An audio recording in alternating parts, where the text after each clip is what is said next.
In today's video, I'm going to teach you how to assign tasks in Smartsheet. By the end, you'll have a clean, reliable way to mark who's responsible for each item so your team knows exactly what to do and when.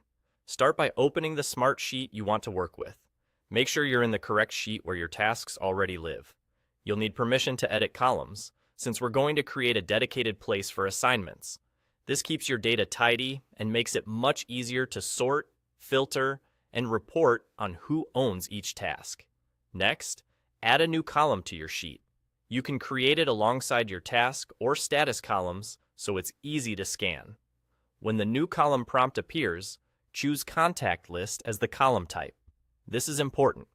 A contact list column tells Smartsheet that every cell in this column will hold a person, not just plain text.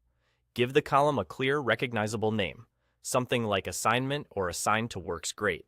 Then hit apply to confirm your changes. You'll immediately see your new column added to the sheet. From here, assigning a task is as simple as clicking any cell in that column. A drop-down will appear with people associated with your sheet, so you can pick the right person from the list. If your list is long, just start typing to narrow it down and select the match. Once selected, the contact appears in the cell, often with an avatar or initial, making it visually clear who owns the task. A few helpful notes as you use this. Keeping assignments in a contact list column ensures consistency, which is key if you plan to filter tasks by owner, build reports, or trigger alerts and reminders based on who's assigned. If you click the cell and don't see the person you're looking for, it usually means they aren't available in your sheet's contacts yet. In that case, coordinate with whoever manages access so the right people are visible in the list.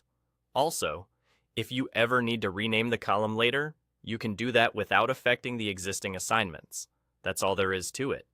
You opened your sheet, added a new column, set it to contact list, named it something meaningful, hit apply, and now you can assign each task by selecting the right person from the drop-down. With this setup in place, your team's responsibilities become clear at a glance, and your sheet is ready for smarter tracking and communication.